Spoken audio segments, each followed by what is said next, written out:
President Biden has said the student loan forgiveness initiative is what's needed to help the American middle class survive and also reduce the burden of paying for college for those who want the opportunity to become middle class. So then, if that's the case, why isn't everyone happy? And why are some people even saying that this will cause them harm? Truthfully, if we had to boil it down to two words, it would be fairness and inflation. Hi, we are the Wealth Twins, and today we're going to discuss the validity of the student loan forgiveness plan's impact on increasing inflation, tell you about the lawsuits and other potential bottlenecks trying to undermine one of the biggest student loan forgiveness programs ever, and our thoughts on how student loan forgiveness will affect the future of all Americans. We're also going to make sure to highlight some key dates for you that you'll need to know if you want to take advantage of this program. So let's get into it. Student loan forgiveness is part of a three-part student loan relief plan that was passed as part of the America's Rescue Plan. The loan forgiveness portion of the plan has many parts, but to give you a high level overview, one goal is to cancel at least $10,000 worth of student loans for low and middle income borrowers. All eligible borrowers have the ability to apply and receive the one time payment. Student loan forgiveness applications should come out in early October, and a forgiveness payment can be seen as quickly as this year's end.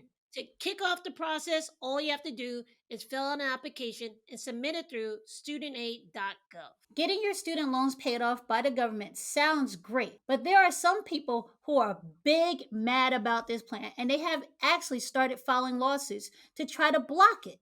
The first lawsuit was filed by a plaintiff in Indiana that stated that he will be harmed by the student loan forgiveness plan due to his tax liabilities. A legal group has brought a suit against the student loan forgiveness plan on behalf of one of their lawyers. The lawsuit states that the lawyer would be harmed by getting his student loans forgiven because the state of Indiana will treat the forgiven amount as income and then tax him because he qualifies for forgiveness. Now, what's funny is that this guy is already applying for another student loan forgiveness program, the public service loan forgiveness, where he will get his loans forgiven without paying taxes. So the issue is not really about the forgiveness program, but we're also not sure it's really about taxes. It's about some groups believing that the executive branch of the government is overstepping its boundaries and giving some people a handout and not doing what's best for the country or the future of this country because it will put the country in more debt. Now, when I heard this, I quickly said to myself, make it make sense. One, he's already applying for his loans to be forgiven through another program. Two, how is he going to try to stop others from receiving 10 to 20,000 as a one-time payment because his state might tax them 1,000? In my opinion, I'll gladly pay 1,000 in taxes if I can get $10,000 in a student loan wiped out. I'll take that deal all day long. Now, we don't know if the lawsuit will go through because there's only about six states that might tax those that actually get the student loan forgiveness. But the Mm. states really haven't confirmed if they were actually taxed anyway. So, but the White House did say that anyone that did not want their loans forgiven could easily opt out the program. Outside of taxes and fairness, the other problem many have with the government paying off that much debt is the problem of inflation. Right now, we all know that the US has a high rate of inflation. The inflation we're currently going through is a combo of two things: a low Fed funds rate and a surplus of money in the system created by both the Fed and Congress. The fear is that with the increase of the $400 billion that they're going to reserve for student loan forgiveness, is that $400 billion will actually increase inflation. There are estimates coming from both sides about the effect that student loan forgiveness will have on inflation.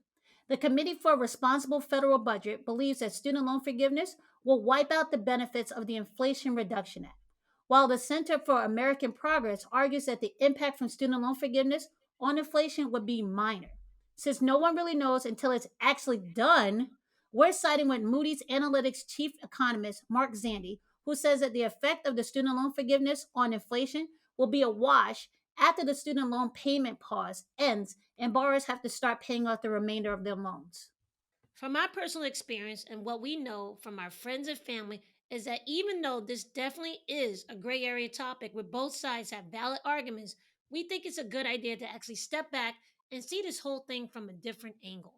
Did you know that college has tripled in cost since 1980 and that most of the government sponsored loans that went to pay for college and grants like the Pell Grant used to cover about 80% of the tuition for someone going to college. Now that money only makes up about 30% of what it takes for someone to go and graduate from college. The problem really is not the student loan forgiveness plan, in my opinion.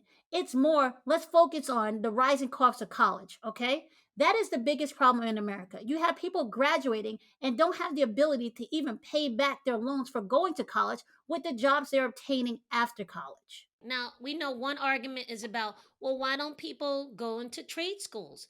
I can guarantee you, with just the supply and demand rule, as more people apply and get into trade schools, the price of trade schools is going to go up too. So that might be a solution, but it's not going to be a long term one.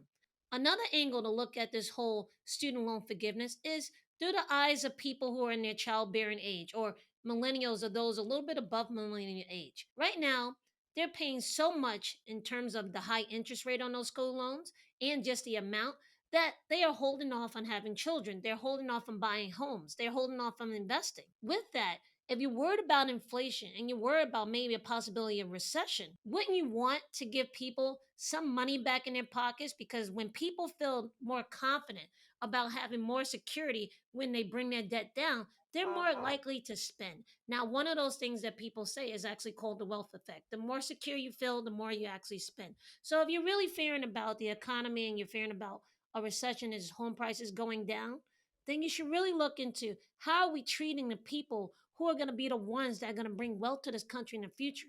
They have to be able to start building wealth. And as long as they're paying back these school loans at such a high rate and for so long, they won't be able to start building wealth. When it comes to bearing children, the American population is actually dwindling. Now, in terms of debt, 185% of our GDP will be terms in debt. So no one has a problem saying that this is going to add to debt or that our debt is becoming out of control. But how do you pay back the debt? That's through taxes. If we don't have people who are here or being born here and able to pay taxes when they become a tax age, how are you going to pay back the debt? So people need to have children so later on these children become workers and these workers pay taxes. If people are holding off on having children and the population is dwindling, it'll be very hard to pay back the debt that America now owes. When you look at the student loan forgiveness plan, there are three parts, and this is just one part that's being enacted now. There are other parts that are going to make a big difference to the average American.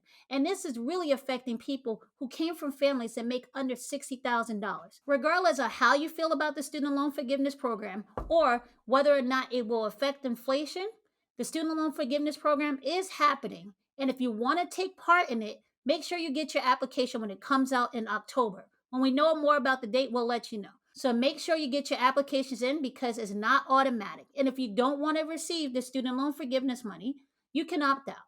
So good luck and let us know what happens for you.